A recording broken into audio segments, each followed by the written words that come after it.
All right, let's continue with the bookshelf tour, or as I like to call it, the books John hasn't read.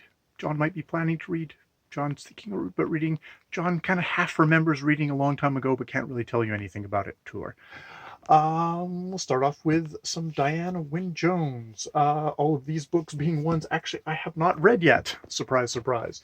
Um, so yeah, various. Here's actually a clump of ones that I actually have read some of. Her the Chestermancy novels.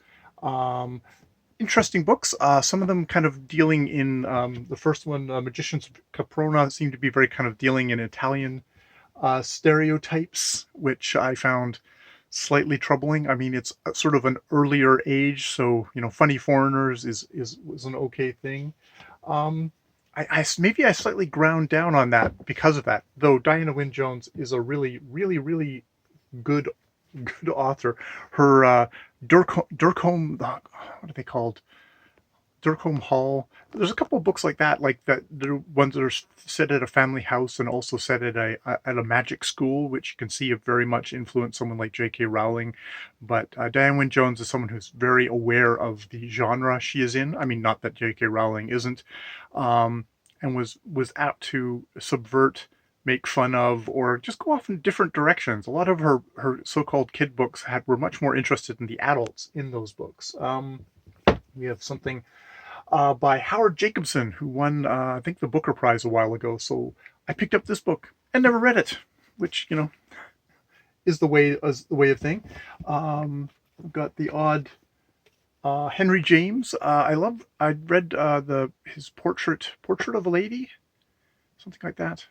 I can't remember what it's called, Portrait of whatever, which I read in university and really enjoyed.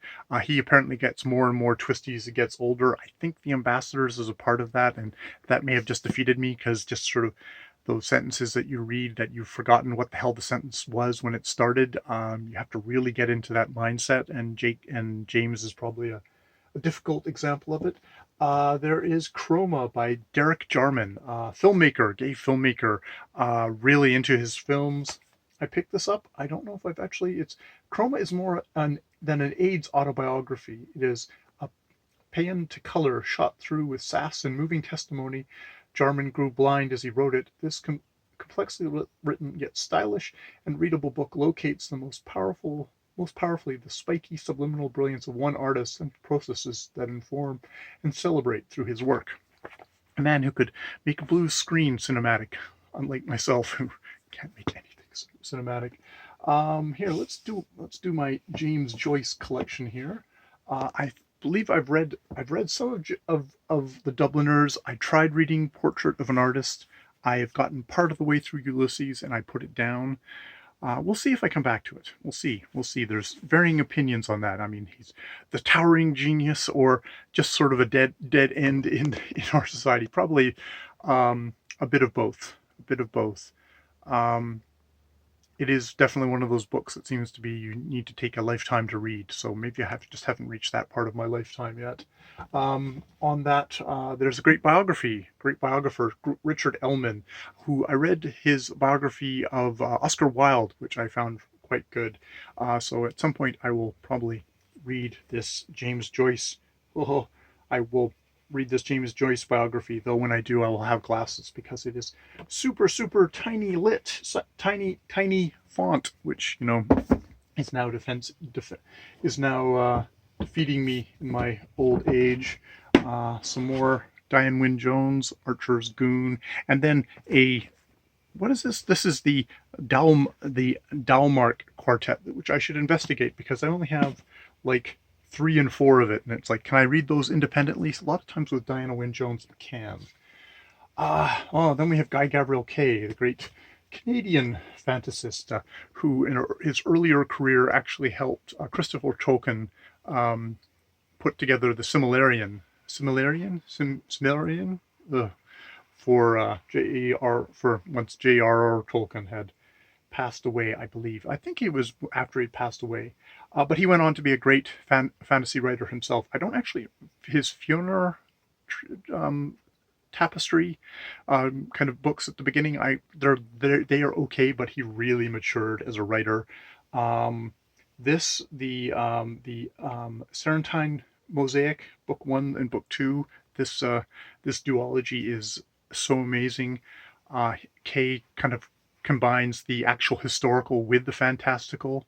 There's scenes in here of someone making mosaics in churches, which is like it was transcendent writing for me, and I really loved that.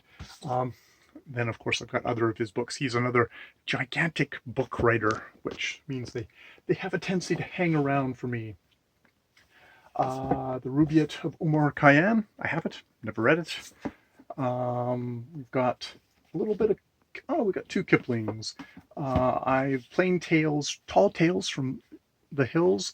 I really enjoyed. I've read a variety of like short stories. I think I've read The Phantom Rickshaw here, uh, old kind of edition, which might better see on Amy at from the Dusty Bookshelf. Her doing it. Her collection of books. This is the kind of book I think that her shelves are all stocked with, and yeah, it's quite good. Limits and Renewal, which I think is later short stories. I should really try that at some point.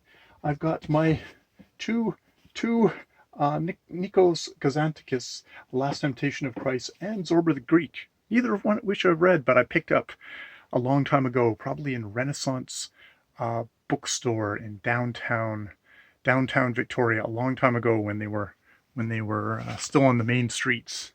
Now they're no more. He sold that off. We've got Into the Wild by John Krakauer, all about Chris Candless going into the woods and dying. Young guy who, you know, it's funny. Young. I think if you're a young guy, you look at this as an inspirational story. If you're an older guy, you look at this as yeah, life is really tenuous, and the nature wants to kill you, and you make one mistake in the wild, and you're dead. And he died. He died from it. It's really well told. We'll stop at Imperium. Ryszard Kapuscinski, a creative nonfiction fellow, definitely coming from maybe the more creative side. I get that sense. Polish writer. I think this is a lot of his works get taken because he was writing from Poland, like when it was still under the communist control. That as more kind of allegorical books, even when he was writing about somewhere like Africa. Imperium, a classic contemporary history bearing witness to the disintegration of the Soviet Union. Okay. This magisterial book combines childhood memory with unblinking reportage, a radar for the truth, and a keen appreciation of the absurd. So, okay, maybe that's a different one. I'm thinking about there's another one that he wrote about Africa, which I think gets labeled as problematic. All right, I will stop there because next we'll go on to Gordon Corman, my childhood favorite, where I'll wax, but I'll wax better if my arm isn't falling off, which it is now. I just do not have the iron arm that a lot of people who do this sort of thing do. All right, more videos later.